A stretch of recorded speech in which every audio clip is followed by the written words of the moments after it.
If you ever think living off-grid is peaceful, let me tell you, sometimes the most dangerous thing in a quiet neighborhood isn't a bear, it's a neighbor with too much authority and not enough sense. I'd only been gone for maybe half an hour. Quick trip into town for a compression fitting some conduit and what passes for decent coffee out here. All I wanted was to come home, park my truck, and enjoy the usual silence on my 10 acres of pine wind and not much else. What I got instead, 3 full-grown men standing in the gravel halfway through what might be the saddest attempt to break into a garage you've ever seen. They weren't even trying to hide it, one in a neon vest with a price tag still flapping, another in a toy store construction helmet, and the last holding up his phone like he was shooting a movie. If this was an HOA inspection, it was directed by someone who failed drama class. I didn't even get a reaction when I pulled in. Had to kill the engine, step out, and ask if they were filming for Comedy Central or just rehearsing for local theater.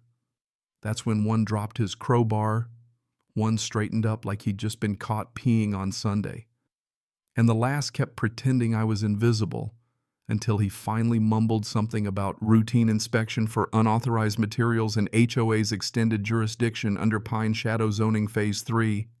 Extended jurisdiction, sure buddy, that old chestnut. What they didn't know was my drone had already pinged my phone about movement by the garage. I'd seen it all from the cafe, so I started recording on my end, cataloging every detail, the angle of entry, the broken padlock, the cheap toolkit, and the fact that these inspectors had no clue I'd spent almost a decade in law enforcement before I ever started my tech company. Gentlemen, I told them, you've got about 15 seconds to tell me what's really going on before I stop playing nice. One tried for his belt. Bad move. I didn't need a weapon. Just a little leverage, old habits, and the fact that 3 amateurs don't stand a chance against a determined homeowner. Before they knew it, helmet guy was on his knees. Badge guy was face down in the pine needles, and phone guy tripped over a shovel and ended up zip-tied, all 3 lined up in the shade like misbehaving camp kids. I called the sheriff. It's Trent.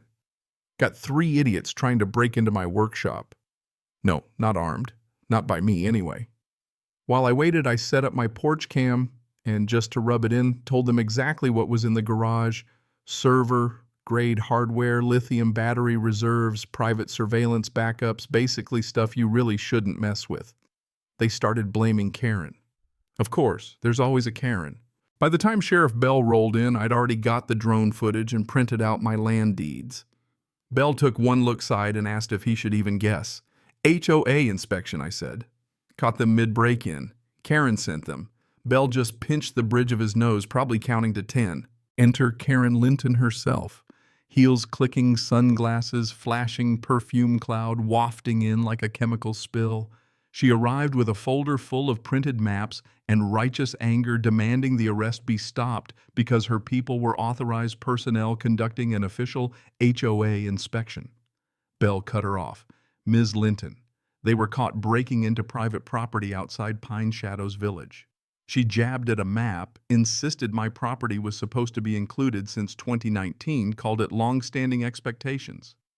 I said, Karen, you can't rule land because you wish it belonged to you. That's not zoning, that's colonialism. She tried to ignore me, pivoted back to Bell, and started raving about explosive materials. I had to laugh. You mean fire suppression hardware and server batteries? The kind that keeps your HOA clubhouse from burning down. Then one of her inspectors caved, admitted she told them to check for violations, said she'd handle any fallout. Karen turned on him like a vulture. I told her you might want to stop digging. That hole's deep enough. She tried the usual attacks. My equipment was unsightly, my security was intrusive, the residents had complained. Bell just shrugged. None of them called my office. I handed him every document, the deed, the survey, zoning emails, all proving I wasn't under HOA jurisdiction. Karen's mask cracked right there. This isn't over, she hissed. I'll file a formal complaint. I tapped my phone. So will I. For conspiracy, impersonation, and illegal entry. Sheriff's got it on tape. She stormed off. I actually felt bad for the gravel. But Karen's the type who doesn't retreat. She reloads.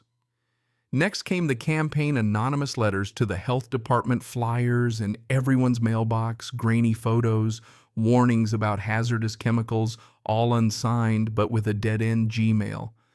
I even spotted a different drone, small, noisy, flying clumsy patterns over my field. I started logging every incident, every vehicle, every drone, every piece of mail. Not paranoia, just pattern recognition. Karen was building a case, or at least trying.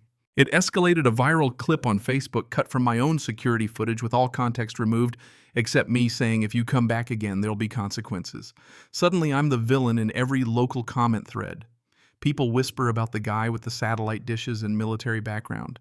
I trace the video's upload to a college dorm IP, Karen's son, Tyler, marketing major, apparently doing PR for his mom. Another flurry of comments came from Phoenix, the same city where the HOA's old contractor Dennis McAllister had re-registered his business. Karen had built herself a little digital army. So I went full counterintelligence. Pulled firewall logs, matched Wi-Fi signals, tracked drone pings back to a hotspot named PSVHOA connected to Karen L. Mobile. Jackpot. Karen's fingerprints all over it. I sent everything to an old buddy, retired FBI cyber division. Within 24 hours, he flagged one of the uploads as having passed through a federal proxy, tripping a government security alert. Suddenly, it was federal. The DA's office moved fast. Subpoenas, forensics, 6 a.m., visits to Karen's house. The HOA board panicked. An audio recording of their emergency meeting landed in my inbox, board members furious, talking about no confidence votes, asking where all the money went.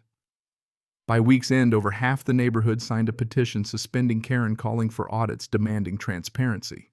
The local paper picked it up. Regional bloggers ran headlines about HOA president orchestrates cyber harassment, FBI involved. Activists and lawyers showed up to meetings. Karen was finished. But the real showdown was in court. Not just civil, now federal.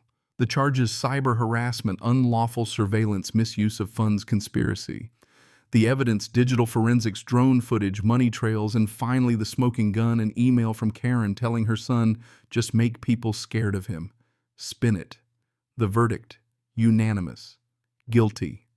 18 months probation, banned from HOA or corporate boards, $120,000 in damages, and a public video apology. The board fired her that same day. These days, life's quieter. I put up a sign on the gate, curious about my garage, ask Karen's lawyer. The HOA cleaned house, published 5 years of records, made sure no one person could ever pull this again. They even invited me to speak about property rights. That's how I started my podcast, Off the Grid: Stories of Property War and HOA Madness. Turns out people all over the country have stories just like mine, battling power-hungry boards, ridiculous fines entitled neighbors. We hit the top 10 on Apple and Spotify. Sponsors called. Listeners sent in their own horror stories. I never asked for any of this. I'm just a guy who likes cables code and being left alone. But if I learned anything, it's that sometimes you have to make noise. Silence only works until someone mistakes it for weakness. So now I talk. I help others push back. Karen moved to Arizona. No more HOAs.